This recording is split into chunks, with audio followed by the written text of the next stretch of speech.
coming to you with another quick review. This time it's the recent RWBY/Justice League movie that came out. And it felt like a fan fiction, and I mean that in both the best and the worst way. And I'm a big fan of both of these franchises, as well as crossover isekai, fish out of water type stories. So this seems like it was specifically made to be up my alley. But even then, it was a mixed bag. But let's start with the good.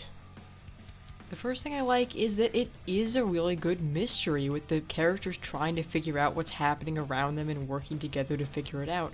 That's something we recently saw in Volume 9, and I really like that part. There's a eeriness to what's going on that's captured well in certain scenes. Yeah, it's nothing like Brunswick Farms or The Hound, but I still think they captured the atmosphere well. Characters that were probably the most in character were Wonder Woman and Superman, and I liked their conversations with RWBY and Blake and Yang with regards to leadership and what it means to be a warrior.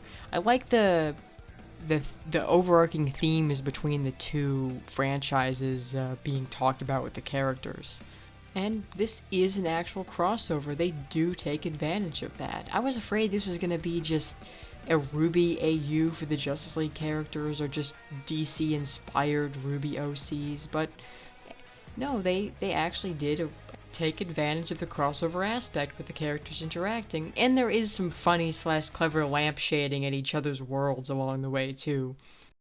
That being said, there is one caveat to the RWBYfied Justice League characters that I do want to get to in the negative section. And this is primarily a RWBY project, and it definitely plays to the strengths of RWBY more than the strengths of DC. As always, the fights pop off. It's a visual spectacle. As you know, RWBY is always in its strong points when it comes to the fights. And we see the characters doing some things we haven't seen them do in a long time. And even the new characters do get their time to shine with the fight scenes as well. One of my favorite things about this film is the way it touches on the trauma that Team RWBY and the other characters have gone through, and the standout by far is Jean.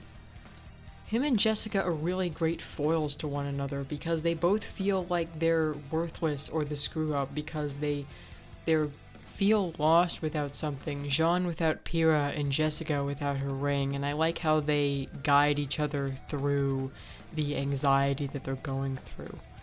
And let me just say that as a Jessica fan, this is the best depiction of Jessica outside the comics that there's been so far. They've really captured the awkwardness and the anxiety, and they don't just have it fixed right away. They do drag it out, and it feels like it's really her and not the stupid activist character from DC Superhero Girls. That is going to be a video for another day.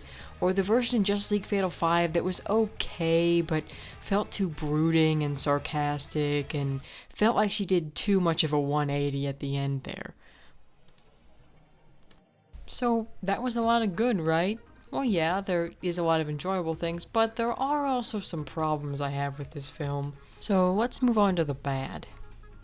The first thing is that the character designs for the Justice League feel kind of messy and uncanny in a way. And RWBY is usually really good with their character designs, and I think with the Justice League they should have just kept with the original comic, more streamlined and simple designs. Especially for Jessica and Flash, that seemed like their designs had a little bit too much going on in them.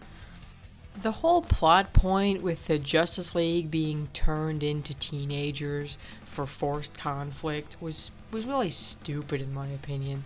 Having them be in a mentor relationship with the RWBY characters while still not having as much of their powers or any knowledge of the RWBY world would have been enough to balance out the power and been a fine enough conflict. The whole teenager thing was probably just done for shipping purposes or just brand purposes.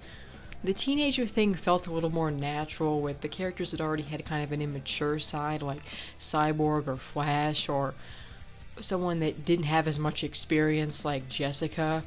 And Wonder Woman and Superman felt like their regular selves. By far, the character that felt the most out of character was definitely Batman. It was so distracting, though I think it might be because of the voice actor. I had to keep reminding myself that it wasn't Dick Grayson or one of the Robins in this role.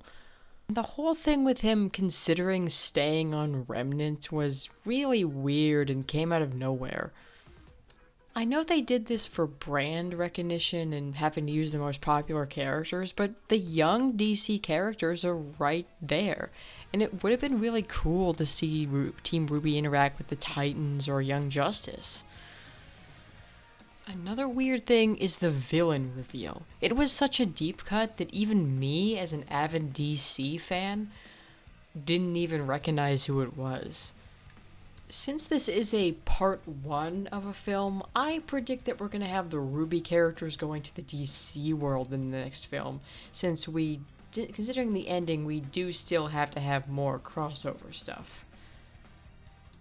I would recommend this if you happen to be a big RWBY fan and you just want to see more stuff from the RWBY universe, or if you happen to really like Jean or Jessica Cruz as characters, because they do get the best parts in this. Or if you just happen to be a crossover fanfiction fan, as there seems to be a lot of those with RWBY. This is basically an on-screen version of that.